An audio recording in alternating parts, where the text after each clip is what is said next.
The mud was warm.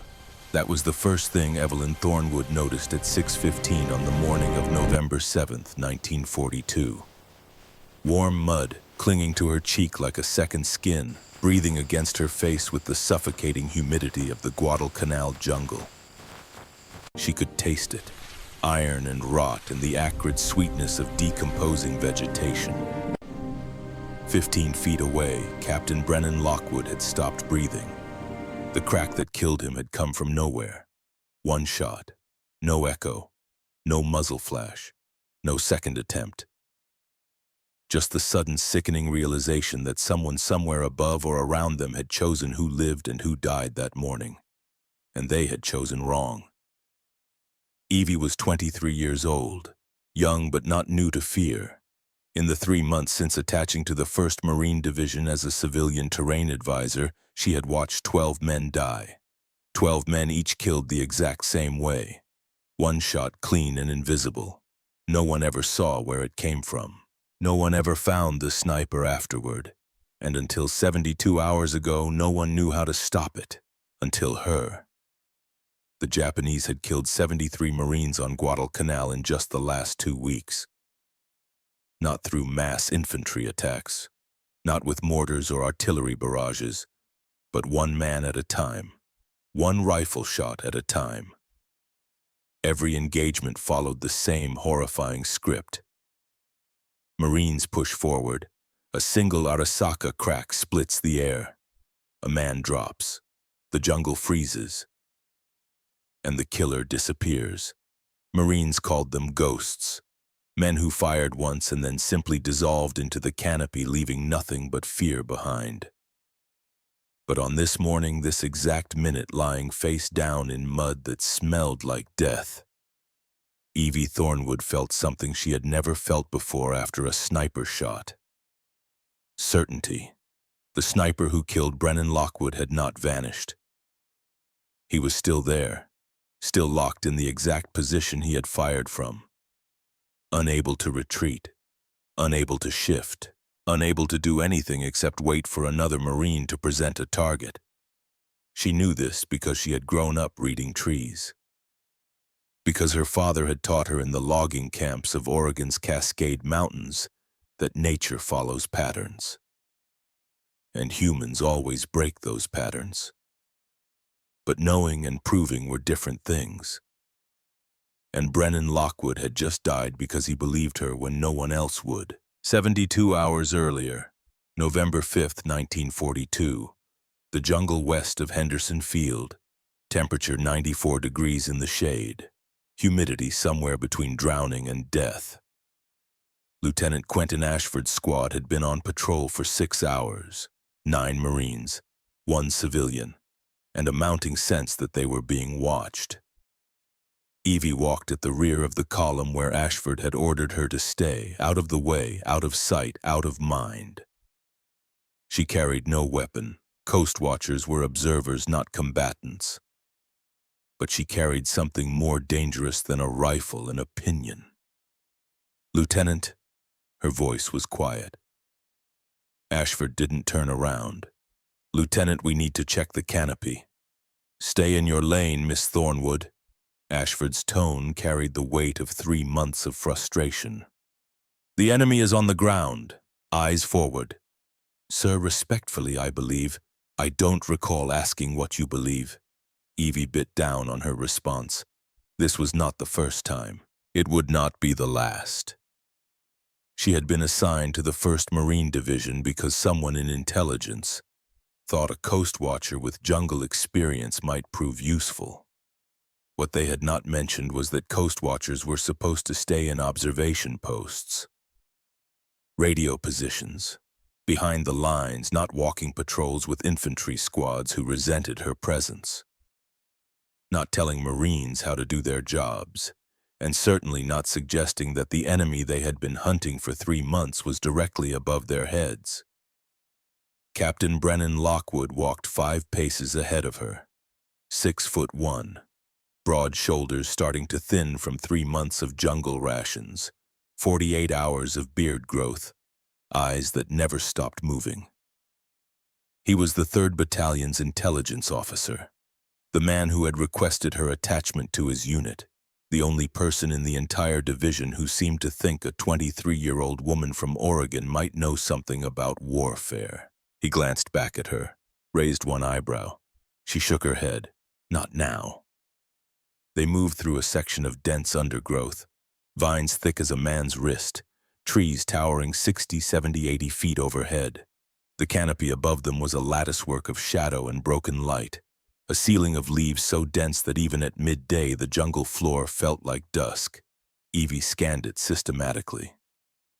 Left to right, top to bottom, dividing it into invisible quadrants, looking not for movement but for stillness, not for leaves but for shapes that didn't belong, for proportions.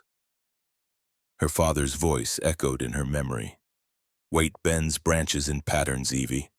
A man 60 feet up creates a vertical mass nature never makes.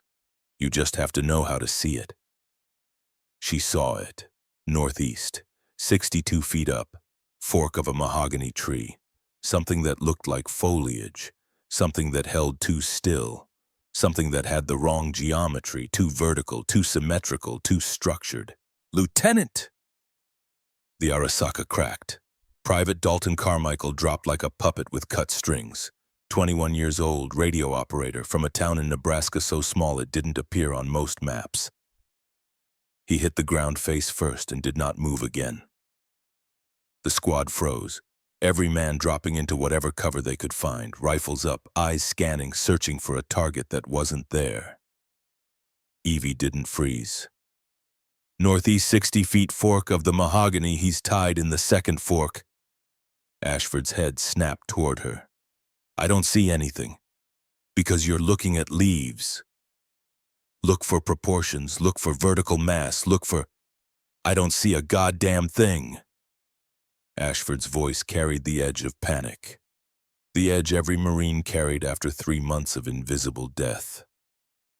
Captain Lockwood did not hesitate. Light it up.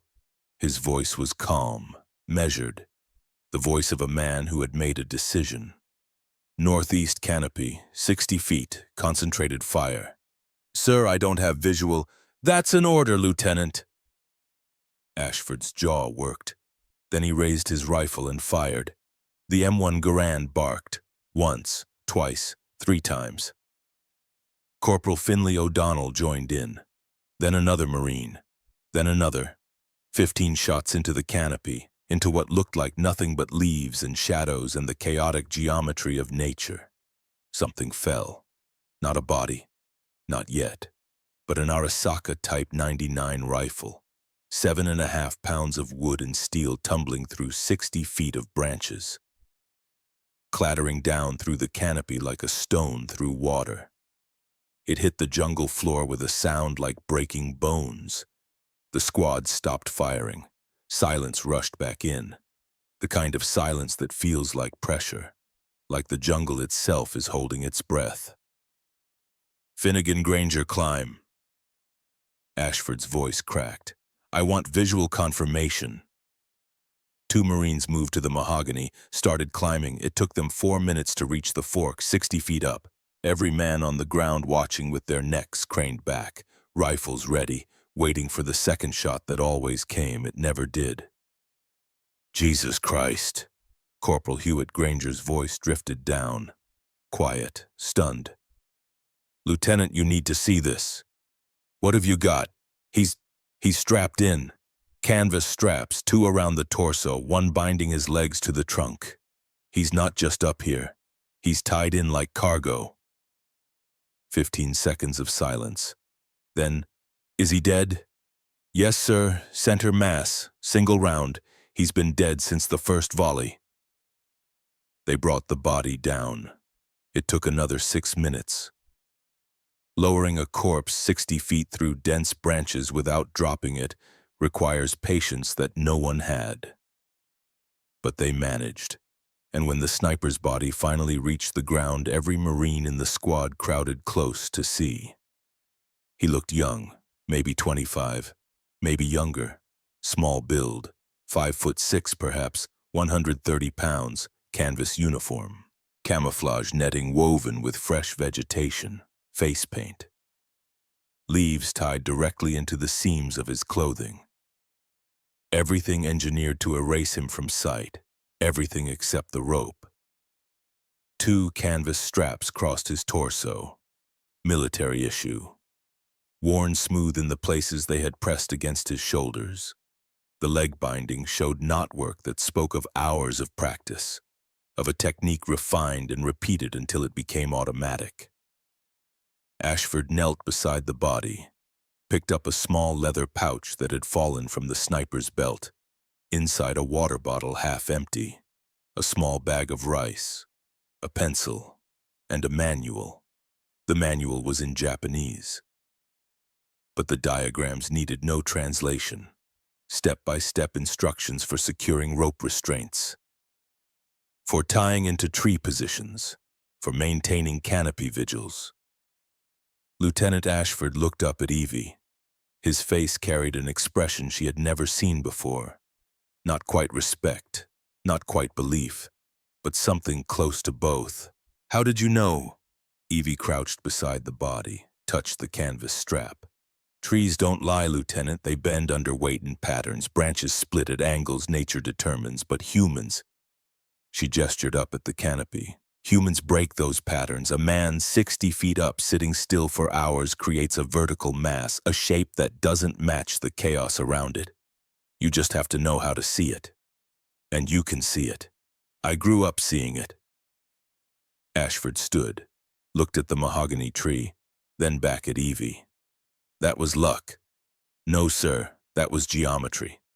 1 time is luck, 2 times is coincidence, 3 times is a pattern." He turned to his squad. "Pack it up, we're moving." But Captain Lockwood stayed behind, waited until the others had moved ahead, then leaned close to Evie. "You just changed everything." His voice was quiet. "You know that, don't you? I killed 1 sniper, Captain. There are dozens more. You killed 1 sniper no one could see. You found him in 60 feet of canopy that looks exactly like every other 60 feet of canopy on this island. And you did it in seconds." He paused. "How many times have you done this?" This was the first time anyone listened. Lockwood's expression shifted. "How many false alarms?" 3. Over the last month. Every time I told Lieutenant Ashford to check the canopy, we found nothing. Every time he looked where I pointed, there was just trees." She swallowed. "He thinks I'm wasting time, making him look foolish." "Were you wrong those times?" "No. I saw patterns, but the snipers must have descended before we could confirm. Or I calculated the position wrong, or—" She trailed off. "The 4th time I was right, but the first 3 times I looked like a fool. The first 3 times you were learning." Lockwood turned to follow the squad, then stopped. "Tonight, after we're back at base, you and I are going to have a conversation, a long one, about trees and patterns and how many Marines are dying because no one else can see what you see. Lieutenant Ashford won't authorize it. Lieutenant Ashford doesn't need to know." Evelyn Thornwood's education in reading canopies began in the summer of 1937. She was 18 years old. The second child and only daughter of James Thornwood, a logging foreman in Oregon's Cascade Mountains. Her mother, an Australian woman named Catherine, had died 3 years prior. Pneumonia, the kind that takes a person in 3 days and leaves a family hollowed out. Evie dealt with grief the way her father dealt with it. She worked. The logging camps of the Pacific Northwest were no place for a young woman, according to most people who had opinions on such matters. But James Thornwood had taught his daughter to read trees before she could read books, had taught her to estimate board feet by eye, to identify rot by the sound a fist made striking bark, to understand that every tree was a structure, a geometry, a puzzle waiting to be solved, and most importantly, to spot danger. "Weight bends branches," her father had said, standing at the base of a Douglas fir one morning. 90 feet tall, 3 feet in diameter at breast height. a giant that had been growing when George Washington was president. "See that fork 30 feet up? See how the branches angle down?" Evie had nodded. "That's 200 pounds of wood, the weight of the branches themselves. Pulls them down at maybe 15 degrees from horizontal. You see how consistent it is, every major branch on this tree, same angle, same curve, that's nature's geometry." "Yes, sir." "Now look at that pine over there." He had pointed to a lodgepole pine, smaller, 60 feet. "Third fork from the top, what do you see?" Evie had studied it. "The branches are angled differently, steeper, maybe 25 degrees. Why, and more weight than the branches alone. Look closer." She had looked closer, and then she had seen it. A dark mass in the fork, too regular, too vertical, too structured to be a cluster of needles or a squirrel's nest. "There's a man up there. Tommy Brackens. Been up there since dawn. 60 pounds of gear, changes the geometry of everything around him. Most people wouldn't notice."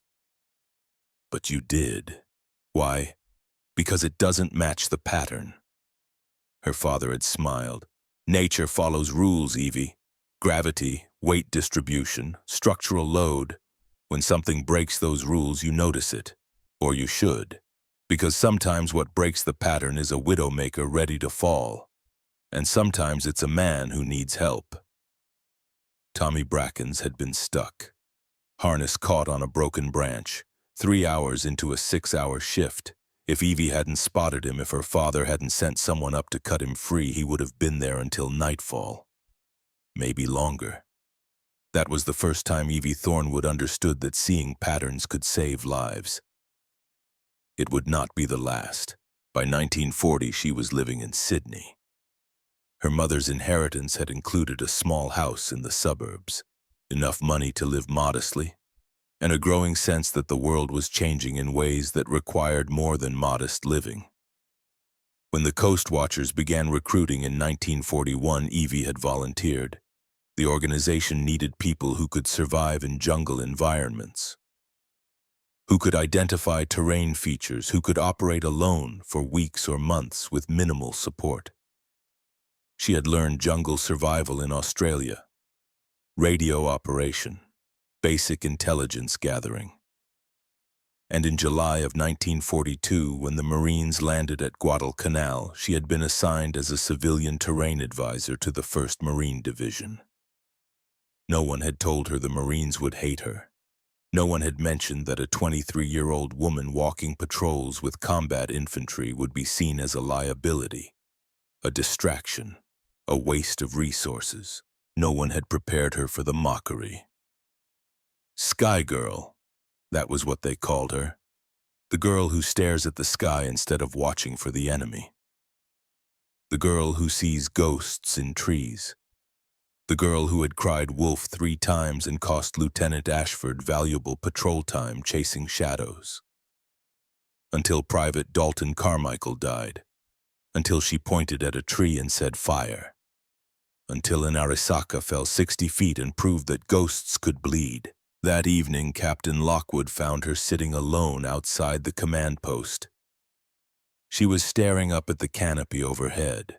The sun had set an hour ago, but the jungle held light like a sponge holds water. Everything glowed with a dim, greenish twilight. Thinking about trees. Lockwood's voice was gentle. Thinking about Carmichael. Evie didn't look at him. 21 years old, from some town called Ogallala. He showed me a photograph of his girl back home. Pretty blonde. Worked at a pharmacy. They were going to get married after the war. You couldn't have saved him. I could have if Ashford had listened to me 2 days ago, or 4 days ago, or any of the 3 times I told him to check the canopy and he ignored me. Lockwood sat down beside her. Maybe, maybe not. We don't know where those snipers were, or if you were looking at the right trees. I was. You can't know that. I can. She finally turned to look at him. Captain, I know what I saw. 3 times in the last month I identified suspicious shapes in the canopy. 3 times Lieutenant Ashford looked where I pointed and saw nothing. 3 times he ordered the squad to move on, and 3 times someone died within the next 6 hours. I can't prove the snipers were where I thought they were, but I know I saw something that didn't belong. Lockwood was quiet for a long moment. Then, tell me how it works, the pattern recognition, all of it. So she did. She explained how weight bends branches, how a 160-pound man sitting in a tree for 12 hours creates a vertical mass that doesn't match natural growth. How human proportions follow mathematical ratios that nature rarely replicates. Shoulders roughly 2 head widths wide. Torsos approximately 7 head lengths tall. A symmetry that stands out against the chaos of leaves and vines. She explained how to divide the canopy into quadrants, how to scan systematically rather than randomly, how to focus on tree forks and heavy branches capable of supporting human weight. And most importantly, she explained why the Japanese snipers stayed in place after firing. "They're tied in," she said. "Did you see those canvas straps? That's not climbing equipment, that's safety restraint.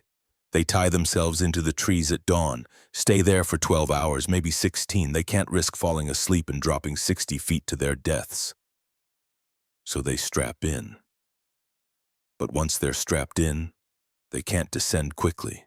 They can't descend at all, not without 10 or 15 minutes of work, untying knots, lowering themselves carefully. One wrong move and the rope catches, or they slip, or they panic and fall anyway." She looked back up at the canopy. "Every Marine on this island thinks the snipers vanish after they fire, but they don't vanish. They can't. They're locked in position, waiting, hoping no one looks up." Lockwood processed this, and no one does. No one has. No, until today. Because everyone is looking at the ground, at the brush, at the obvious places. Because American doctrine says snipers shoot and move. Fire once, relocate, fire again. But the Japanese aren't following American doctrine. They're following their own, and their doctrine says stay hidden, stay patient, stay still, stay tied in, which makes them prisoners of their own safety measures. Lockwood leaned back against the sandbag wall, stared up at the darkening canopy. "How many more are up there right now?" "I don't know. Dozens probably, maybe more. And you can find them. If someone lets me try. Lieutenant Ashford won't, not officially, not after 3 false alarms." "I know, but I will." Lockwood stood, offered her his hand. "Tomorrow, I'm taking a patrol to scout the Matanikaw approaches. Small unit, 6 Marines, and you. We're going to test your theory properly. If you're right..." He paused.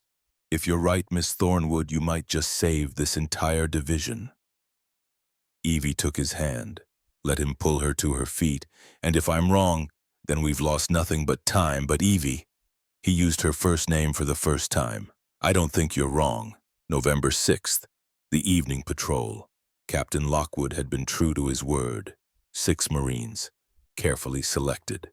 Men who wouldn't question orders, who wouldn't mock a civilian woman pointing at trees, and most importantly, men who could keep their mouths shut if nothing came of it. Lieutenant Ashford had not been invited. They moved through a section of jungle 2 miles west of Henderson Field. Dense undergrowth, heavy canopy, perfect sniper country. Evie walked near the middle of the column this time, where she could see more of the canopy overhead. She scanned continuously, quadrant by quadrant, looking for shapes that didn't belong. At 1732, she saw the first one. "Captain," her voice was barely a whisper. "Palm cluster, 55 feet, 2 o'clock position, second fork from the top." Lockwood raised his fist. The patrol froze. "You sure? 90%. What makes you unsure?" "I can't see rope. The camouflage is better than yesterday's. But the vertical mass is there, and the proportion is wrong for palm fronds." Lockwood studied the tree through his binoculars. 30 seconds. 60. "I don't see it. Look for structure, not details. Step back mentally and look at the overall shape." Another 30 seconds, then maybe it could be a shadow, or it could be a man. Before Lockwood could respond, the Arasaka cracked. Corporal Hewitt Granger went down, the unit medic, 24 years old, from somewhere in West Virginia. He was still alive when he hit the ground, clutching his shoulder, trying to scream through gritted teeth. Every Marine dove for cover. Evie did not. Palm cluster 55 feet, 2 o'clock, he's tied in the second fork. I don't see him. Lockwood's voice was urgent. You're looking at the camo, look at the pattern, the vertical mass. The second shot came, missed Lockwood by inches, gouged bark from the log he had taken cover behind, and suddenly Evie understood. There wasn't one sniper. There were two. 2 targets. Her voice cut through the chaos. Same cluster, one in the second fork. One in the third, 10 feet apart. Shoot. The pattern, not the camouflage. Captain Lockwood made a decision. He stood, raised his rifle, and fired blind at where Evie had pointed. The first Arasaka fell. Corporal Finley O'Donnell, a skeptical Irishman from Boston who had called Evie Sky Girl more times than she could count, saw the rifle fall. Saw it tumble through the branches, saw it hit the ground, and believed. He stood, fired at the second shape in the cluster. The shape only Evie could really see. The second Arasaka fell. 2 rifles, 2 bodies that would eventually be cut down from the palm cluster. 2 snipers who had been tied into position for at least 8 hours, based on the dehydration evident in their water bottles. 2 men who had killed God knew how many Marines over the preceding weeks. Found in seconds, eliminated before they could fire a third shot. Because one woman from Oregon had learned to read trees better than anyone else on Guadalcanal. Lieutenant Quentin Ashford had not been on that patrol, but word traveled fast in a Marine division. By the time Lockwood's unit returned to base, half the battalion knew. A civilian had spotted 2 snipers no one else could see, in a single palm tree, at the same time, and both were confirmed kills. Sky Girl had become something else, something that sounded almost like respect, but Ashford still didn't believe it, not entirely. 1 time was luck, 2 times was coincidence, 3 times would be a pattern. And the next morning, November 7th at 6:15 a.m., Evelyn Thornwood would lie in warm mud next to Captain Brennan Lockwood's body and understand the true cost of being right, because the sniper who killed him was still up there, still tied in, still waiting, and she was going to find him. The mud pressed against Evie's face with the weight of accusation. 15 feet away, Captain Brennan Lockwood's blood was turning the earth dark, spreading in a slow circle that would grow for another 3 minutes before coagulation finally stopped it. 3 minutes, 180 seconds. Enough time for Evie to count every mistake she had made in the last 30 seconds of his life. She had told him the sniper was in the primary fork, 62 feet up, northeast quadrant, mahogany tree. She had been wrong. The shot had come from 15 feet lower, 20 degrees further east. A secondary fork she had dismissed because it looked too thin to support a man's weight, too exposed to provide adequate cover. But a lighter man, 130 pounds instead of 160. A lighter man with the patience to tie into a riskier position because he knew Americans checked the obvious places first.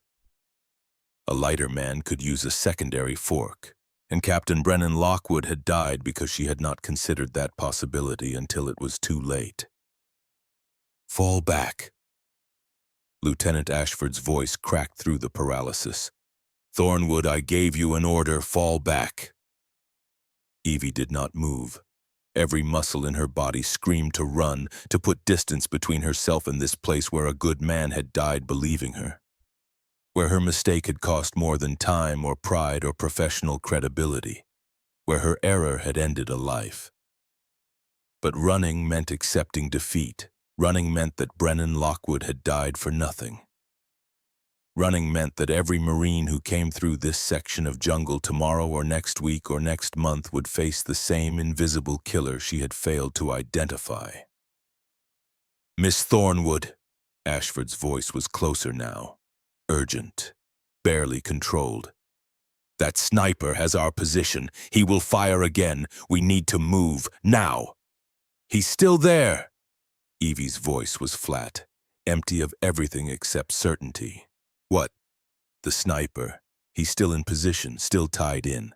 He can't descend in the time we've been lying here, which means I can find him." "Find him?"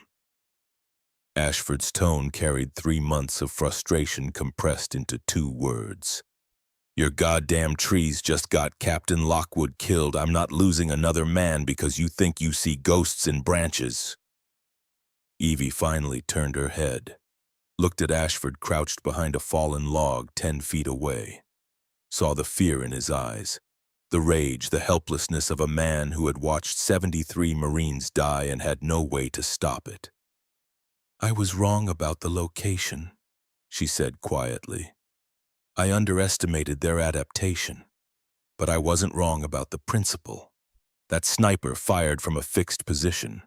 He's tied in with rope restraints that will take him 10 minutes minimum to release.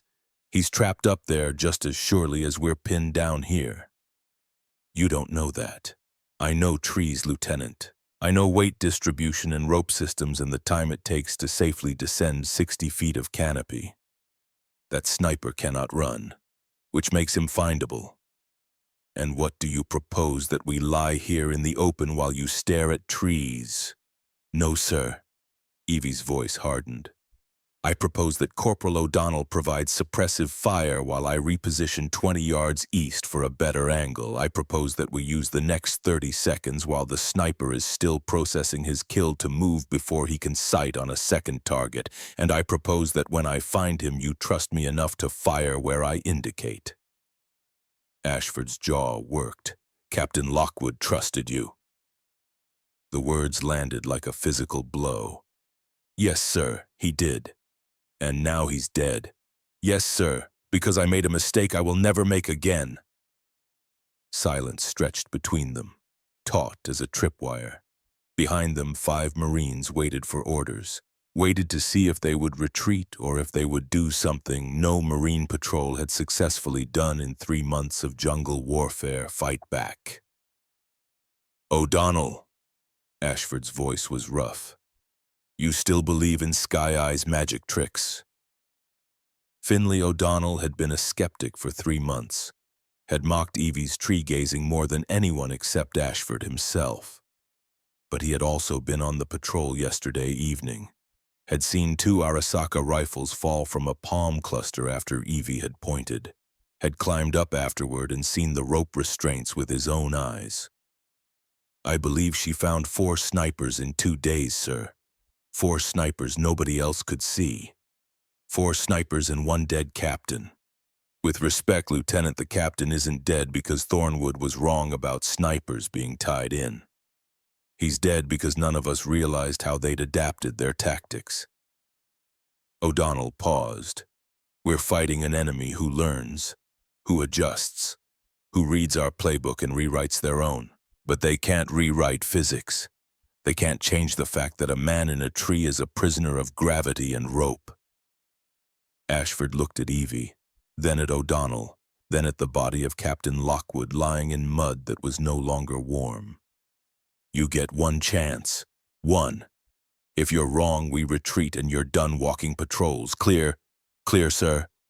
"O'Donnell, 20 rounds into that mahogany canopy. Make them count." "Yes, sir." Evie took a breath, let it out slowly. This was not forgiveness. This was not trust. This was a commanding officer making a tactical calculation. But calculations could save lives just as surely as faith could. O'Donnell rose to 1 knee, sighted on the mahogany tree where Evie had originally indicated, and opened fire. The M1 Garand barked its 8-round clip in 4 seconds. Reload, another 8 rounds in 4 seconds. Reload, 4 more rounds before Ashford signaled ceasefire. 20 rounds into the canopy, into branches and leaves and empty air, but also into the psychological space where a sniper had been sitting motionless for the last 6 minutes. Watching, waiting, calculating his next shot, forcing him to flinch, to shift, to create the micro-movements that would make him just slightly easier to find, while O'Donnell fired. Evie moved, low crawl, 20 yards east, trying to ignore the feeling that a rifle sight was tracking her skull, that any second would bring the crack of an Arasaka and the darkness that followed. But the shot never came. Either the sniper couldn't get a clear angle through the suppressive fire, or he was waiting for a better target, or he was gone. No, not gone. Still there. Still tied in. She had to believe that. Evie reached a position behind a thick cluster of ferns, raised her head slowly, and began the grid search. 60 miles north of Guadalcanal aboard the destroyer Akizuki, Lieutenant Takeshi Yamamoto decoded the morning's radio traffic with growing concern. The decoded message from Guadalcanal's sniper coordinator read, "Urgent. American detection capabilities increased drastically. November 5th. One position compromised, cause unknown. November 6, 2 positions compromised simultaneously, Palm Cluster west of airfield. Both marksmen killed before secondary shots possible. Request immediate tactical guidance." Yamamoto read it twice, then called for his commanding officer. Commander Sato arrived within minutes, read the message. His expression darkened. 3 positions in 2 days. Yes, sir. After 2 months of near-perfect operational security. Yes, sir. What changed? Unknown, Commander. The ground units report no new American equipment, no aerial reconnaissance immediately prior to engagements, no artillery spotters. Whatever detection method they're employing, it's not technological. Sato was quiet for a long moment. Could it be intelligence, captured documents, interrogated prisoners? Possible, but unlikely, sir. Our marksmen carry minimal documentation, and none of the captured positions suggest the Americans knew where to look before the first shot was fired. They're finding them after engagement, which means they're detecting something during or immediately after firing. Muzzle flash. Our marksmen use flash suppressors, and the reports indicate no return fire toward muzzle position. The Americans are shooting into the canopy itself, into what appears to be general area suppression, but somehow they're hitting targets. Sato picked up a pencil, began writing a response message. Send to all sniper positions, increase camouflage density by 50%. Utilize secondary and tertiary fork positions instead of primary structural supports. Maintain absolute stillness for 30 minutes post-firing before any position adjustment. And emphasize that rope restraints remain mandatory. Sir, if the Americans are somehow detecting the rope systems, then they're detecting something no army in history has successfully detected before, which means we assume equipment failure, not doctrine failure. Sato paused. How many marksmen do we have operational on Guadalcanal? 47 confirmed active, 63 total if we include reserve positions. And how many have been killed by this new detection method? 3 confirmed, possibly 2 others in the last week that were attributed to random artillery. Sato's jaw tightened. If this continues, if this pattern accelerates, we'll lose operational effectiveness within a month. Our entire sniper corps will be neutralized. With respect, Commander, I don't think the Americans understand what they're doing. The speed of these detections suggests luck more than system. If it were a repeatable methodology, we would see more consistent results. Or we would see the beginning of a methodology being refined through practice. Sato signed the message. Send it. Priority 1. And send a second message to Intelligence Command. Request immediate investigation into American counter-sniper capabilities. Whatever they're doing, we need to understand it before they perfect it. Yamamoto saluted, took the messages. and wondered if somewhere on Guadalcanal an American soldier had discovered something that would change the mathematics of jungle warfare. He had no way of knowing that the American in question was not a soldier, was not even a man, was a 23-year-old woman from Oregon, who was at that exact moment lying in ferns and systematically dissecting a canopy 60 feet overhead, looking for patterns that nature never made. The grid search was slower this time, more careful. Evie divided the canopy into 6 quadrants instead of 4, made each section smaller, more manageable, more granular.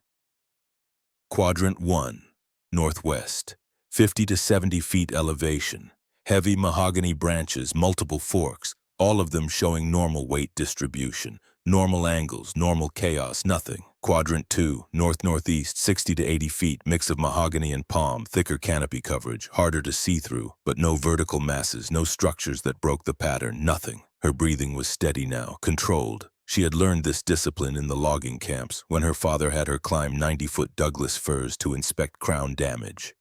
When fear wanted to make her rush, to look everywhere at once, to miss the details that mattered. Slow is smooth, smooth is fast, and fast was how you stayed alive. Quadrant 3, east, 40 to 60 feet. Secondary mahogany with undergrowth of vines creating natural lattice structures. This was the area she had originally dismissed. Too low, too exposed, too much vine coverage that would snag a sniper trying to maintain position.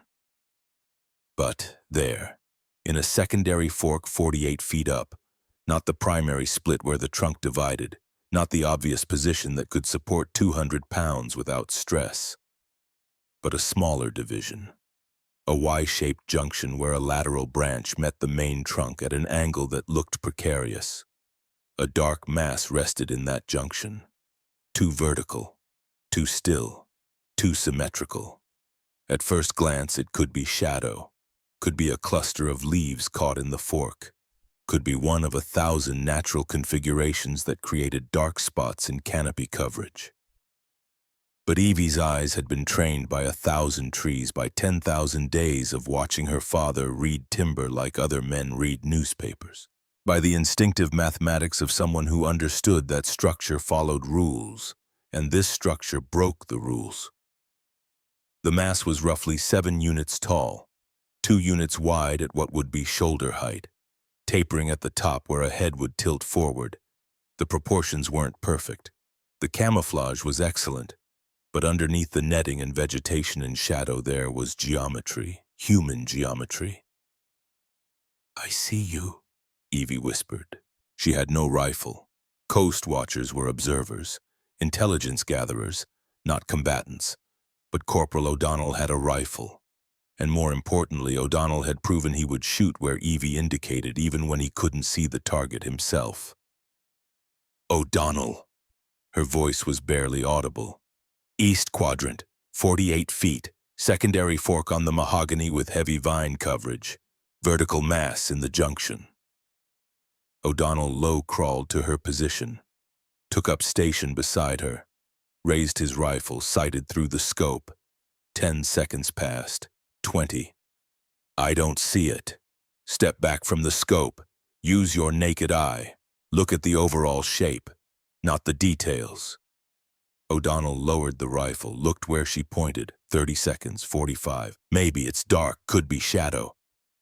Or it could be a man who killed Captain Lockwood." O'Donnell's grip on his rifle tightened. "If I fire and miss, he'll know our position. He already knows our position. He's been watching us for 8 minutes.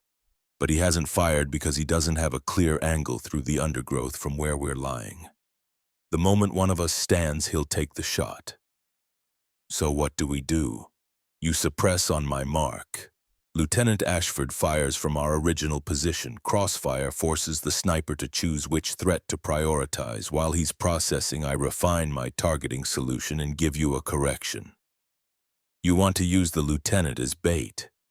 I want to use sound and movement to create decision paralysis in a target who has been sitting motionless for 9 hours and whose cognitive functions are degraded by dehydration and muscle fatigue. O'Donnell looked at her. You sound like an intelligence officer. Captain Lockwood taught me the terminology. Captain Lockwood is dead. I know. O'Donnell turned back to the tree, studied the dark mass one more time. If you're wrong, I'm not. Evie's voice carried absolute conviction, the kind of certainty that comes from betting everything on a single calculation. I was wrong about the location this morning. I won't be wrong again. O'Donnell keyed his radio. Lieutenant, O'Donnell, we have possible contact East Quadrant Secondary Mahogany Fork 48 feet. Request you fire 3 rounds at the primary fork on my signal. Over. Static. Then Ashford's voice. You don't have visual. Negative, sir, but Thornwood does. More static. Longer this time. If she's wrong, Corporal, I'm holding you responsible. Understood, sir. On your signal. O'Donnell looked at Evie. This is your show. She nodded, positioned herself to better observe the secondary fork, watched for any micro-movement, any indication that the sniper had detected their activity. Nothing. Mark! O'Donnell fired, 3 rounds from his position, high and right of the dark mass, meant to miss, meant to create sound and fury and the illusion of detected position. Simultaneously, Ashford fired from 30 yards west, 3 rounds into the primary fork where Evie had originally indicated Lockwood should check. The crossfire lasted 4 seconds, and in those 4 seconds the dark mass moved, just slightly. A flinch, a reflexive shift of weight as the sniper processed incoming fire from 2 directions. Processing which threat to engage first, whether to return fire or remain hidden. Whether these Marines knew where he was or were shooting blind like they had been for 3 months. But that micro-movement was enough. Evie saw the silhouette shift, saw the shoulder angle change by perhaps 3 degrees, saw the head tilt incrementally as the sniper raised his Arasaka to sight on Ashford's position. Left 6 inches, fire now. O'Donnell didn't hesitate, adjusted, fired. The round hit something. Not the wet thud of impact on flesh, but the sharp crack of wood, of a bullet striking a branch 6 inches from the target. The sniper's head snapped toward their position. The Arasaka barrel began to swing, tracking, searching for O'Donnell. You're right, fire again. Evie's voice was ice. O'Donnell fired. The Arasaka rifle fell, tumbling through 48 feet of branches and vines, clattering like chains. And after a 3-second delay, a body followed, not falling free but dropping 4 feet before rope restraints caught it, leaving it hanging, suspended, swaying gently in a secondary fork that had been both hiding place and prison. The body did not move again. It took them 12 minutes to climb the mahogany, to reach the secondary fork, to examine what Evie had seen and O'Donnell had fired at blind. Lieutenant Ashford made the climb himself. He had earned that right, had earned the right to see with his own eyes whether the woman he had mocked for 3 months had been seeing ghosts or geometry. When he reached the body, he was silent for almost a minute. Then his voice drifted down, quiet, changed. She was right. He's strapped in, same configuration as the others, canvas webbing, rope around the torso and legs, but the rope is thinner. Maybe 20% thinner than the ones we found yesterday. Can you see anything else? O'Donnell called up. Camouflage netting is different, denser, more local vegetation woven in, and he's in a secondary fork, not primary. The branch looks barely thick enough to hold his weight. Looks like it's flexing even with him dead. Why would he choose a weaker position? Because we're finding them in the strong positions. This was Evie, speaking for the first time since O'Donnell had fired the killing shot.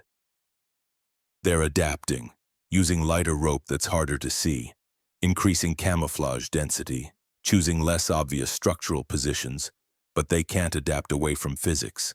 A lighter man in a weaker fork is still a vertical mass, still a structure nature doesn't create. Ashford descended. It took him 8 minutes.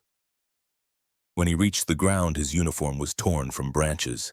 His hands were bleeding from rope burns, but his face carried an expression Evie had never seen before: respect.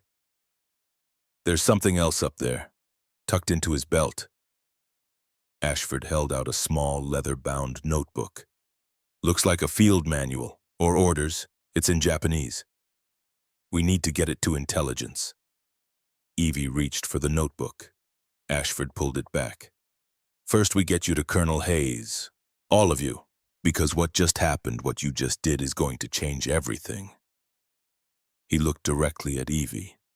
"I owe you an apology, Miss Thornwood. Multiple apologies for 3 months of mockery, for doubting you, for calling you Sky Girl like it was an insult instead of an observation. You see things no one else sees, and Captain Lockwood died proving it."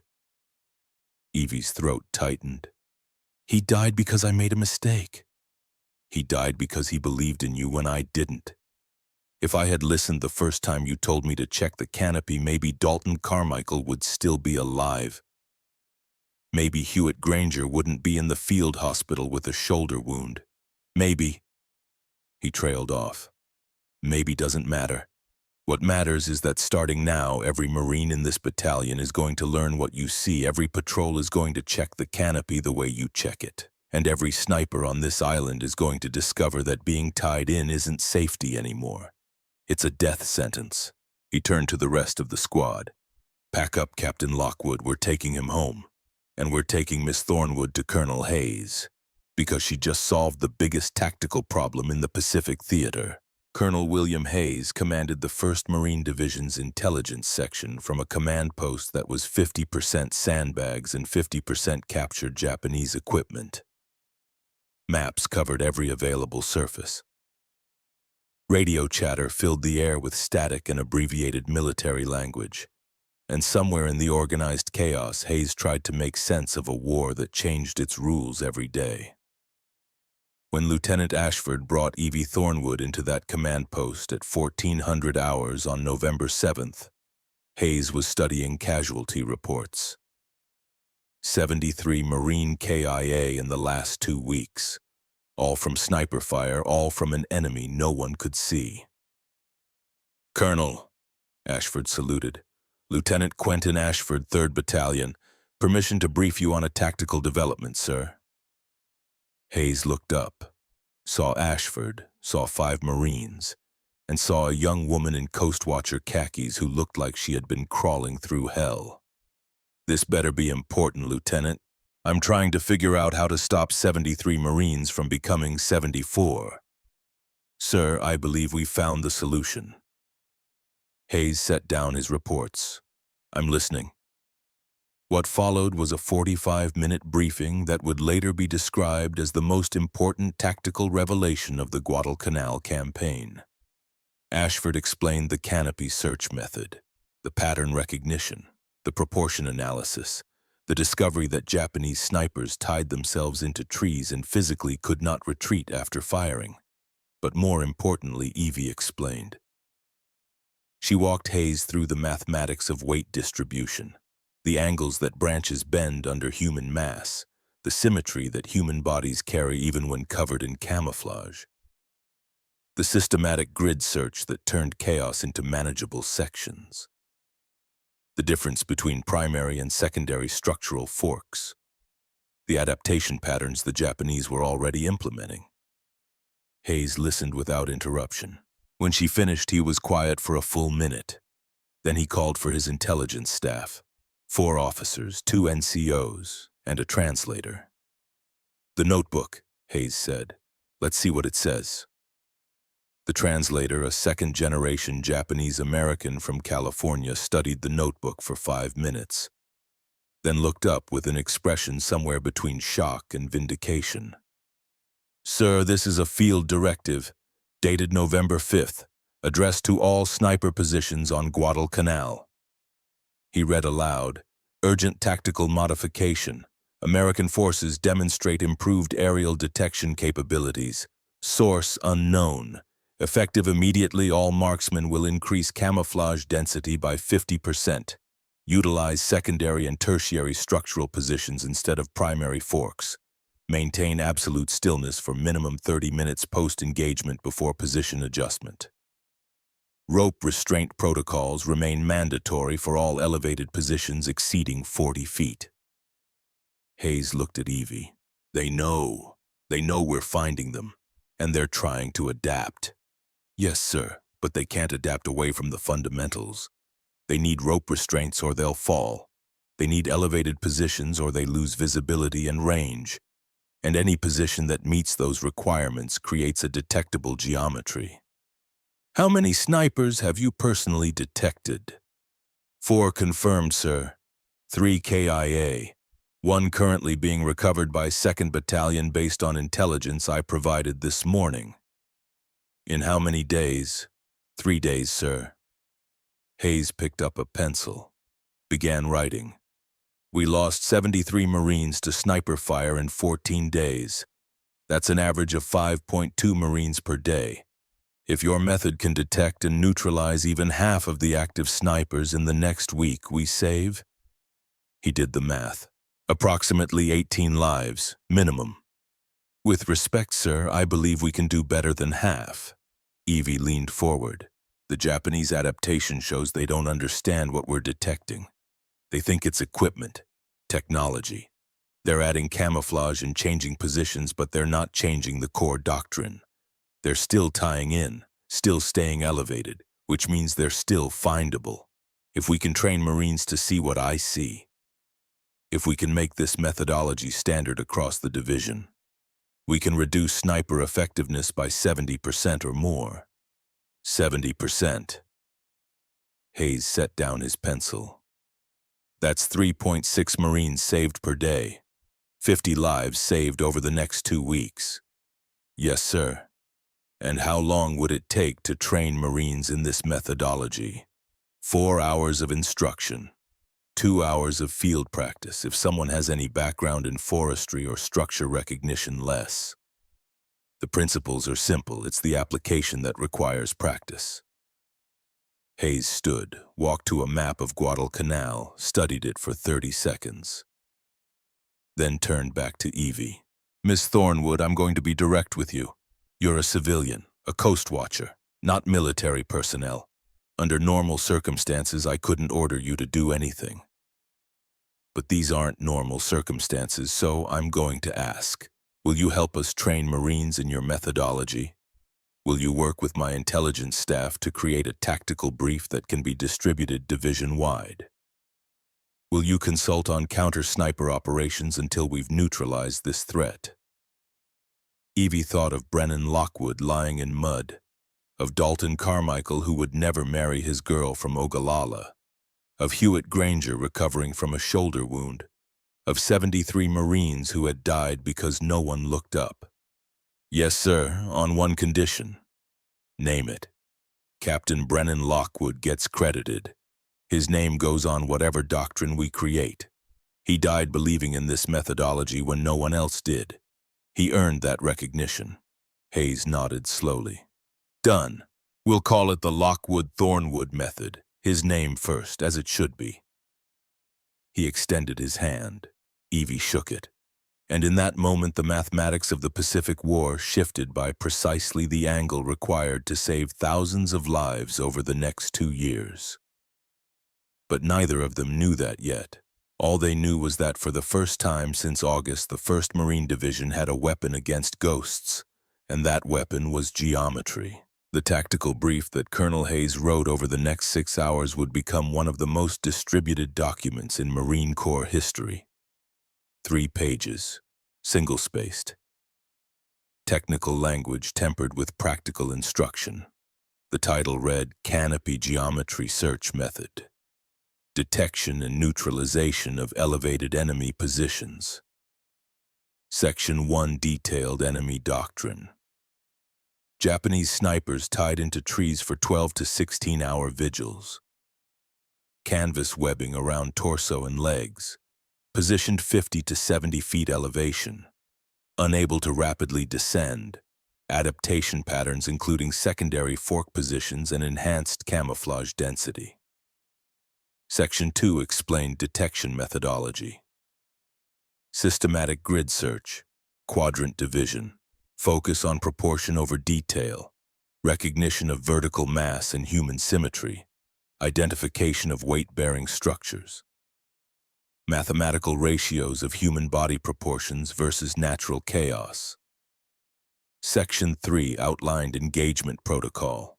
Multiple Marines search simultaneously, suppressive fire during target confirmation, repositioning to create crossfire angles, center mass targeting of detected silhouettes, post-engagement documentation and intelligence gathering. At 2000 hours, Hayes called for battalion commanders. By 2100 hours, every senior officer in the 1st Marine Division had read the brief. By midnight, printing presses were running off copies. 200, 500, 800. By dawn on November 8th, every Marine rifle company on Guadalcanal had received the Lockwood-Thornwood canopy geometry search method. And 60 miles north aboard the destroyer Akizuki, Lieutenant Yamamoto decoded another urgent message from the island. Critical. American detection capabilities confirmed systematic, not random. November 7th, 3 additional positions compromised, all marksmen KIA. New American methodology appears to detect rope restraint systems or elevated silhouettes. Request immediate doctrine revision. Current sniper losses unsustainable. Effectiveness degraded 40% in 72 hours. Yamamoto read it twice, then showed it to Commander Sato. Sato was silent for a long time. Then he said quietly, "They've learned to see us." "Yes, sir. After 3 months of invisibility, after 200 successful engagements, after creating a fear that paralyzed entire battalions." Sato crushed the message in his fist. "Somehow the Americans learned to see us." "What are your orders, sir?" Sato looked out at the dark ocean, at the island somewhere beyond the horizon where 47 snipers were tied into trees waiting for dawn, waiting to discover that their greatest tactical advantage had become their greatest vulnerability. "Tell them to hold position, maintain doctrine, and pray that whatever the Americans have discovered, they don't have time to perfect it before we can evacuate our marksmen." But prayer was not strategy, and time was not on their side. Because in a command post on Guadalcanal, Colonel Hayes was sealing envelopes. Each one contained a copy of the brief, each one addressed to a different battalion, each one carrying the same message. The ghosts were mortal, and now everyone knew how to kill them. November 9th, 1942. The Matanikau River, 1st Battalion, 5th Marines had been in position since dawn. 12 men spread across a defensive line that felt more like a trap than a fortification. They had been taking sniper fire for 6 days, 11 casualties, 0 enemy kills. Until this morning. At 0730, the Arasaka cracked. Private James Keller went down, 19 years old, from a farm in Iowa where the horizon stretched forever and nothing tall enough to hide a man existed for 100 miles in any direction. He was dead before the medic reached him. The squad did not freeze. Sergeant Robert Hastings pulled the folded paper from his breast pocket. 3 pages, already worn from 2 days of handling, already memorized but worth checking one more time. The Lockwood-Thornwood method. Distribution date November 8th. Instructions immediate implementation. "Grid the canopy." His voice was steady, practiced. 60-foot elevation. Look for tree forks and heavy branches. 9 Marines raised their eyes, not to the ground, not to the brush, not to the obvious places where 3 months of doctrine said enemies should be. Up. Northwest quadrant. This was Corporal Vincent Hale, a carpenter from Pennsylvania who had spent 15 years framing houses and understood load-bearing structures better than most engineers. "Primary mahogany fork, 58 feet. I see vertical mass." "Confirm." Sergeant Hastings studied the position through binoculars. Saw something. Maybe. A darkness that could be shadow or could be death. Second opinion. I see it. Private Michael Torres. No relation to forestry, no background in structures. But he had read the brief 3 times. Had practiced the grid method for 2 hours yesterday afternoon. Had learned to divide chaos into manageable sections and search each one with the patient precision of someone who understood that lives depended on seeing what others missed. Too symmetrical for leaves, proportion reads human. Third opinion. Affirmative. Private Daniel Kruger, farm boy from Wisconsin. Had grown up hunting deer in forests dense enough that visibility beyond 20 yards was impossible. Had learned young that movement catches the eye but stillness reveals shape. Shoulder width approximately 2 head units, torso vertical, not wind-disturbed foliage. Hastings made the call. Concentrated fire, northwest quadrant, primary mahogany, 58 feet, on my mark. 4 Marines sighted, 4 triggers waited. Mark! 16 rounds in 4 seconds. The M1 Garand's distinctive bark echoed across the river. Birds launched from nearby trees. The jungle itself seemed to flinch from the violence. An Arisaka rifle fell, then a body, not suspended, not caught by rope, but falling free, 60 feet through branches that tore flesh and broke bones. It hit the ground with the wet sound of a melon dropped from a roof. Silence, then Corporal Hale's quiet voice. The brief said they'd be tied in. They were, 2 days ago. Hastings studied the body from 30 yards. Look at the rope marks on his torso. Fresh. He was tied in until recently. They're cutting themselves loose before we can find them. Which means they know we're finding them. Which means the method works. They found 3 more that morning. All within 90 minutes. All detected using the systematic grid search that a civilian woman had taught to a colonel, who had taught to battalion commanders, who had taught to sergeants, who were teaching it to privates while bullets flew overhead. 4 snipers in 90 minutes. 4 confirmed kills. 0 Marine casualties after the initial contact. 1st Battalion's after-action report filed that evening included a single line that would be repeated in dozens of similar reports over the next month. Lockwood-Thornwood method confirmed effective. Recommend continued division-wide implementation. November 12th, Henderson Field. 2nd Battalion. 1st Marines had lost 2 men in the opening minutes of an early morning patrol, both to sniper fire from positions no one could identify. The kind of invisible death that had paralyzed units for 3 months. But that was before the brief. Lieutenant Frank Morrison ordered immediate canopy search. Systematic, methodical. Every Marine scanning assigned quadrants. Looking for vertical mass. Looking for proportions that broke natural patterns. It took 6 minutes. 2 snipers. Same palm cluster. 62 feet elevation. Both tied into position. Both attempting to remain motionless while 9 Marines systematically dissected their hiding place with mathematics and patience. They were eliminated before either could fire a 3rd shot. The radio chatter that followed spread across the island faster than any official communication could. Sky Eye method works. Repeat, Sky Eye method works. 2 targets confirmed. 0 friendly casualties post-implementation. Sky Eye. The name was changing. What had been mockery 3 months ago had become something else. Recognition. Respect. The acknowledgement that sometimes the person who sees differently sees better. And across Guadalcanal in command posts and foxholes and patrol staging areas, Marines were learning a new way to fight a war they had been losing. They were learning to look up. November 15th, Lunga Point. 3rd Battalion encountered sniper fire during a reconnaissance patrol. The 1st shot missed. The 2nd did not. Corporal Martin Shaw took a round through the leg, not fatal, but screaming.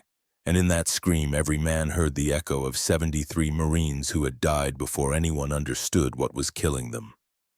"Grid the canopy." Squad leader Sergeant William Thatcher's voice cut through panic like a blade. "Look for the pattern." 12 Marines searched, divided the world above them into manageable sections, applied a methodology that 3 weeks ago did not exist and today felt like second nature. Northeast palm, 55 feet, third fork using Sky Eye's grid. I got him. The nickname had fully transformed. No longer Sky Girl, no longer a term of dismissal. Sky Eye, the woman who saw what no one else could see, the woman who had turned invisible enemies into geometric problems with solutions written in angles and proportions and the patient discipline of systematic search.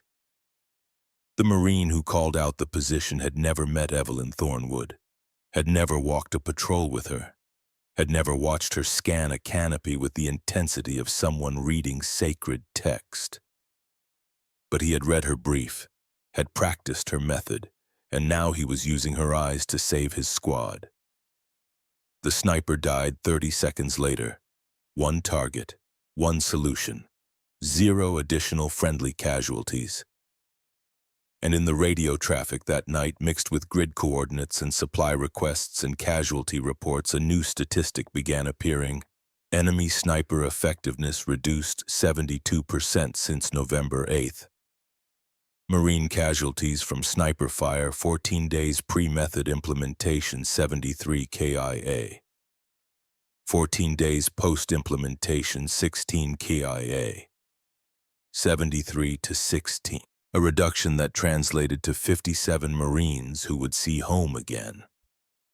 57 families who would receive letters instead of telegrams. 57 lives saved by a woman who had learned to read trees in Oregon and had taught that skill to a division that had been dying in the dark. Late November, the command post. General Alexander Vandegrift commanded the 1st Marine Division with the kind of professional competence that comes from 30 years of service. He had seen innovation before, had watched tactics evolve, had adapted doctrine based on battlefield results. But he had never seen anything quite like this. The woman sitting across from him in his command post looked exhausted. Evelyn Thornwood, 23 years old, coast watcher, civilian, wearing khakis that had seen better days and carrying a burden that should never have been placed on someone so young. She had been awake for 19 hours, had walked 3 patrols, had personally trained 47 Marines in canopy detection methodology. And somewhere in those 19 hours she had saved lives that would never be counted because the men who would have died simply did not. "Miss Thornwood," Vandegrift's voice carried respect that protocol did not require but humanity demanded. "In 30 years of service, I have never requested a civilian for military commendation. The regulations are clear. The Navy Cross is awarded for extraordinary heroism in combat operations. Civilian personnel are not eligible." Evie said nothing. She had expected this. "However," Vandegrift picked up a pen, "I am writing a formal recommendation, documenting your tactical innovation, the lives saved, the doctrine created, the training conducted under fire. When regulations change and Miss Thornwood, I believe they will change, your name will be first in the queue. You have earned recognition that current policy prevents me from granting. Sir, you appreciate nothing until you understand what you've accomplished." Vandegrift's tone sharpened, not in anger, in emphasis.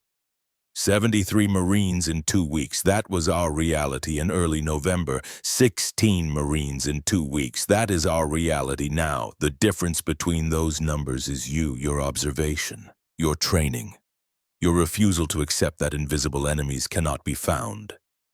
He stood, extended his hand. Evie rose and shook it. "Captain Lockwood died believing in your methodology when others did not. That faith cost him his life, but it saved 57 others in the 2 weeks since. and it will save hundreds more before this campaign ends. That is his legacy. And yours." Evie's throat tightened. "Sir Lieutenant Ashford has requested that I remain with 3rd Battalion as a permanent tactical advisor." "Denied.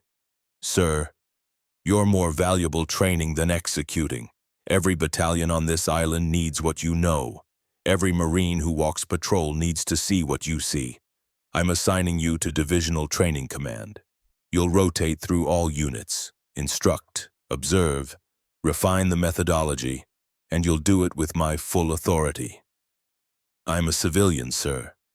"You're a force multiplier, which in military terms means you're worth a battalion of infantry."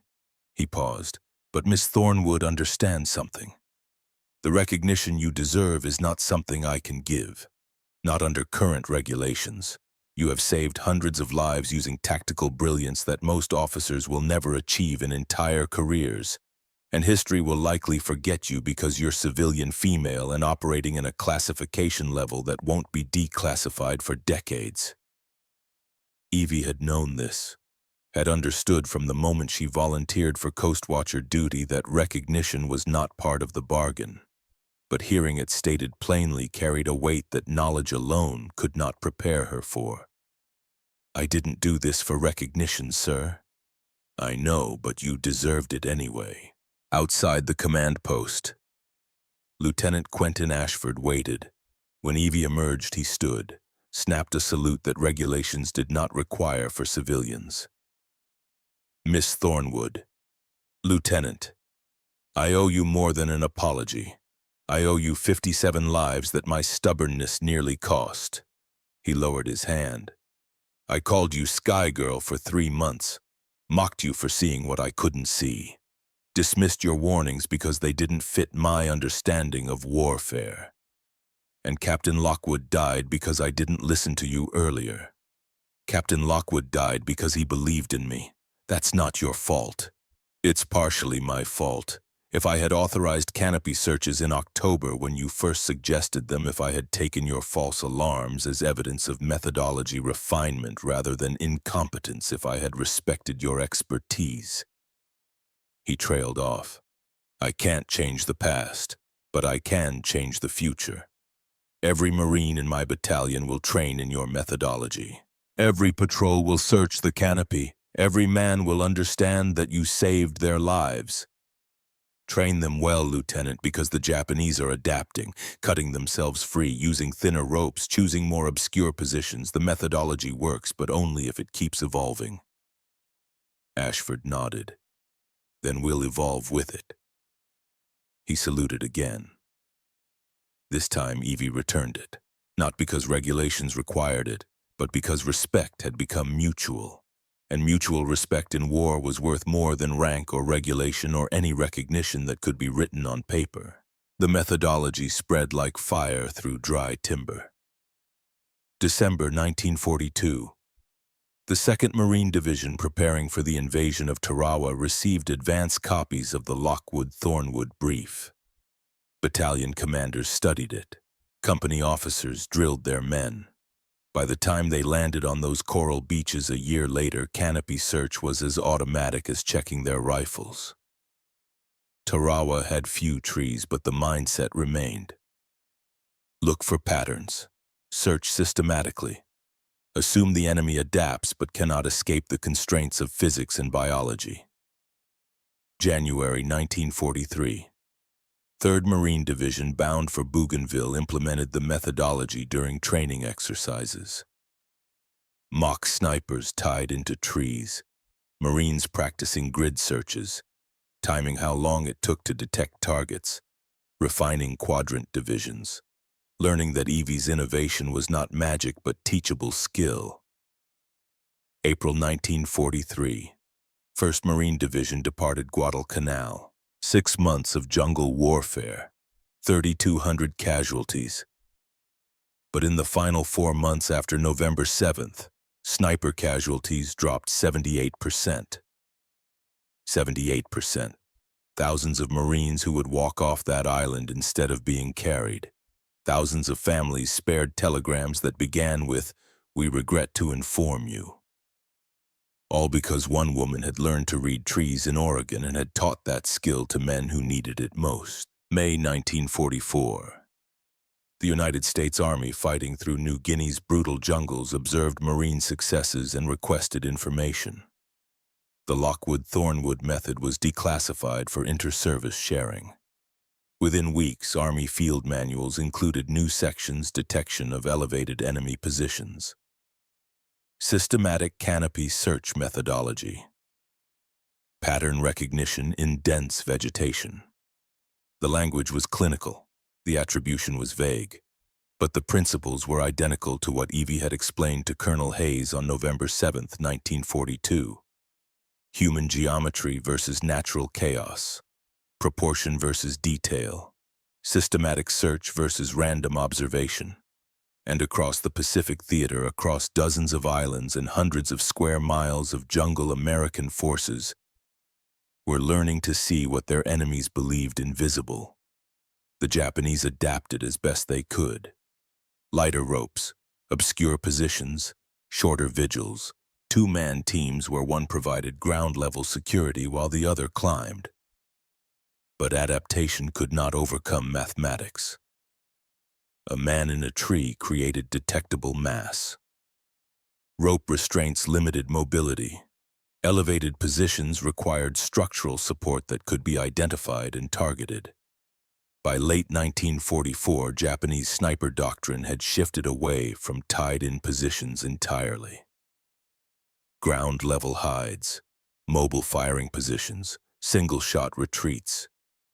They had been forced to abandon their most effective tactic because one woman had noticed what no one else could see, and that woman's name was disappearing from the records even as her methodology spread. 1946. Australia. Evelyn Thornwood returned to the Sydney house her mother had left her. 6 years older, carrying memories that would wake her at 3 a.m. for the rest of her life. Holding a letter from General Vandegrift that praised her contributions but could not grant the recognition she had earned. The Coast Watchers were still largely classified. Her role with the Marines was buried in intelligence files that would not be declassified for decades. The tactical brief that bore her name alongside Lockwood's was being shortened in subsequent printings. Lockwood-Thornwood became Lockwood Method, became Canopy Search Doctrine, became standard operating procedure with no attribution at all. By 1947, she was married. By 1949, she had children. She worked as a forestry consultant, taught at the University of Sydney, lived a quiet life that never included discussion of the war years. Her children knew she had been a coast watcher, knew she had served in some capacity with American forces. But they did not know that their mother had created tactical doctrine that saved thousands of lives. That her name had once been spoken with respect by Marines who owed her their survival. She had become invisible in history the same way Japanese snipers had been invisible in trees. And she died in 1987, age 68, with an obituary that mentioned Coast Watcher service, but not the innovation that had changed warfare. For 65 years, the United States Marine Corps trained scout snipers in a methodology they called the Lockwood Canopy Search Doctrine. For 65 years, instructors taught pattern recognition and proportion analysis and systematic grid searching, without knowing that the creator of that doctrine was a civilian woman from Oregon, who had volunteered for an organization that deliberately erased its operatives from official history. For 65 years, Evelyn Thornwood's contribution was lost to the same institutional amnesia that had nearly lost the Marines who benefited from it. Until 2008, Dr. Emily Grant was a historian at the Australian War Memorial, specialized in Coast Watcher operations, spent 5 years researching declassified documents that had been sealed for 63 years. In a file marked Guadalcanal Intelligence Operations, she found a 3-page tactical brief dated November 8, 1942. Title: Canopy Geometry Search Method. Detection and neutralization of elevated enemy positions. authored by Colonel William Hayes, 1st Marine Division, with acknowledgement to Captain Brennan Lockwood, KIA, November 7, 1942, and Coast Watcher Civilian Observer Evelyn Thornwood, Terrain Advisor, 1st Marine Division. Dr. Grant cross-referenced. Found Japanese after-action reports from November 1942 describing American detection capabilities that had emerged suddenly and devastatingly. Found radio intercepts mentioning rope restraint modifications and doctrine adaptations. Found Marine casualty statistics showing the 78% reduction in sniper effectiveness. Found a pattern that had been hidden for 66 years. She traced Evelyn Thornwood's descendants. Found a son, James Thornwood, 59 years old, living in Melbourne. He agreed to an interview. I knew Mum was a coast watcher, James said, sitting in a living room filled with photographs that did not include any from 1942 to 1945. She never talked about it, said it was classified, said her contribution was small. I found some papers after she died, letters from American officers, a tactical brief with her name on it. I didn't understand what it meant. Dr. Grant explained, showed him the documentation, the casualty statistics, the spread of the methodology across 6 Marine divisions and 2 years of combat, the estimated 8,000 to 12,000 lives saved. James was quiet for a long time. Then 8,000. Minimum estimate. The methodology's principles are still taught today in modified form. Modern scout snipers learn pattern recognition and systematic canopy search as foundational skills. Your mother created doctrine that has outlived her by decades. Why didn't anyone tell her?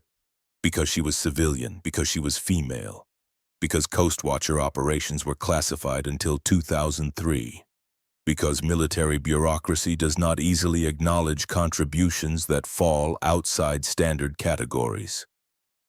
Dr. Grant paused, but more importantly because no one realized the Lockwood method was co-created by Thornwood until I found the original brief. What happens now? Now I publish, I document, I make sure the Marine Corps knows that the doctrine they've been teaching for 80 years was created by a woman they forgot. 2012. Camp Pendleton, California. The 1st Marine Division dedicated a new training facility. Modern classrooms, advanced simulation equipment, and a plaque mounted at the entrance with text that had been carefully researched and precisely worded. Thornwood Lockwood Counter Sniper Training Center, in memory of Captain Brennan Lockwood, USMC, 1914 to 1942. Evelyn Thornwood Coast Watcher, 1919 to 1987. Whose tactical innovation in canopy threat detection saved thousands of Marine lives and whose legacy endures in every scout sniper trained here. The dedication ceremony included 3 people who had served on Guadalcanal, all in their 90s, all moving slowly but standing straight. One of them, former Lieutenant Quentin Ashford, spoke briefly. I called her Sky Girl, mocked her for seeing ghosts, dismissed her expertise because it didn't fit my doctrine, and 73 Marines died before I listened. His voice carried the weight of 70 years. Evie Thornwood saved my life, saved my battalion, saved a methodology of warfare that we still use today. She deserved recognition in 1942. She's receiving it 70 years late, but better late than never forgotten. James Thornwood, now 63, accepted the plaque on his mother's behalf. Stood in a military training facility on a continent his mother had visited once during a war she never discussed. Surrounded by Marines who owed their training to a woman none of them had heard of until a historian in Australia had found a brief in a declassified file. My mother taught me to read tree, James said. Taught me that nature follows patterns and humans break them. I thought she was teaching me forestry. I didn't know she was teaching me the same skill that saved 8,000 lives. He paused, looked at the young Marines assembled for the ceremony. 20-year-olds who would deploy to places where enemies still hid in elevation and shadow. She would have told you to look up, to search systematically, to trust that patterns exist even in chaos. And she would have been proud that 70 years later you're still learning what she discovered in a jungle when she was 23 years old. 2024, Thornwood Lockwood Counter-Sniper Training Center. Staff Sergeant Michael Ramirez teaches pattern recognition to a class of scout sniper candidates. 18 Marines, all volunteers, all learning skills that will keep them alive in environments where visibility is measured in feet and threats hide in dimensions most people never consider. Before thermal optics, Ramirez says, standing beside a projection screen showing a dense jungle canopy. Before drone reconnaissance, before artificial intelligence detection systems, there was geometry. A 23-year-old woman with a logger's eye taught the Marine Corps that nature follows patterns, that humans break those patterns, that vertical mass in a horizontal world creates detectable signatures. He clicks to the next slide, a photograph from 1942, grainy, black and white, showing a rope-restrained sniper suspended in a mahogany tree. This is what she saw. This is what no one else could see. A man tied into a tree 60 feet up, believing he was invisible.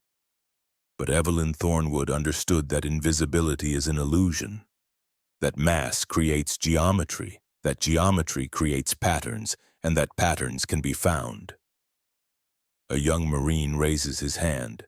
Sergeant, did she ever receive the Navy Cross, recommended 1942 by General Vandegrift, denied because she was civilian and female? Her family finally received it in 2018, 76 years late. That's bullshit, Sergeant. That's history, Marine. Justice delayed but eventually delivered. What matters is that her methodology saved 8,000 lives minimum, that her principles are still valid today, that when you deploy and scan elevation for threats, you're using her eyes. He clicks to the final slide, a thermal image of a canopy, a bright signature visible in the branches.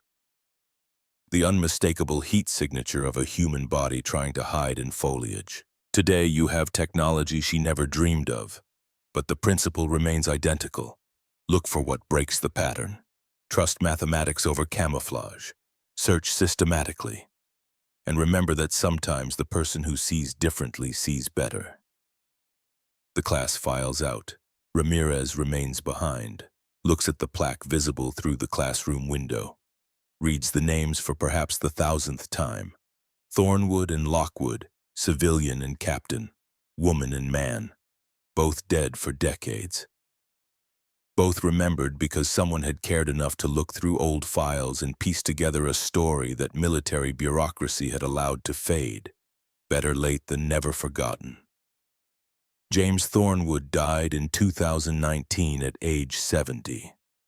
His obituary mentioned that he was the son of Evelyn Thornwood, coast watcher and co-creator of the Lockwood-Thornwood canopy search method, that his mother's tactical innovation had been rediscovered in 2008 and formally recognized in 2012. That justice, though delayed, had finally arrived. Among his effects was a letter, written by his mother in 1946, never sent, found in a box of personal papers that James had kept but never fully examined. Dr. Emily Grant received it from James's estate. Published excerpts with family permission. The letter read, "Captain Lockwood died believing I was right. For 30 minutes in that mud I wanted to run. Wanted to hide from the mistake that had cost him everything. But I realized if I ran, his faith died with him. Every Marine who died before November 7th died because no one looked up. Brennan looked up because he saw what I saw. I couldn't let that be for nothing. I don't know if what I did mattered. I don't know if the method will last beyond this island or this campaign. I don't know if anyone will remember that a woman from Oregon taught Marines to read trees the way her father taught her. But I know that 73 became 16, that 57 men lived who would have died, that Captain Lockwood's faith was not misplaced. If that is my only legacy, it is enough. It was not her only legacy. 82 years after she lay in warm mud and made a choice to stay instead of run, Marine Scout snipers learn her methodology at a training center that bears her name. Learn to see patterns in chaos. Learn that the invisible can be found if you know where to look and how to search. Learn that one person with the right perspective can change warfare itself. And on the plaque at the entrance to that training center, beneath 2 names and 2 dates, is a final line that captures everything Evelyn Thornwood achieved in 6 months on an island most people could not find on a map. 73. Marines died before the pattern was found. 8,000 lived because it was. The mathematics of war are written in lives saved and lives lost, in tactical innovations that shift odds by percentages that translate to breathing souls. In the recognition that sometimes the most important contributions come from the people least likely to receive credit. Evelyn Thornwood saw what no one else could see, taught what no one else knew how to teach. Created doctrine that outlived her by decades and saved lives that continue accumulating even now, 82 years after she whispered, "I see you," to a shadow in a mahogany tree. She died forgotten. She was remembered eventually, and her legacy endures in every Marine who learns to look up instead of just forward. Who searches for patterns instead of accepting chaos? Who understands that the invisible becomes visible when you know geometry beats camouflage every time? The woman from Oregon who taught the Marine Corps to read trees. The civilian who saved 8,000 lives. The legend who almost became lost to history. Evelyn Thornwood, 1919 to 1987. She taught us to see the pattern.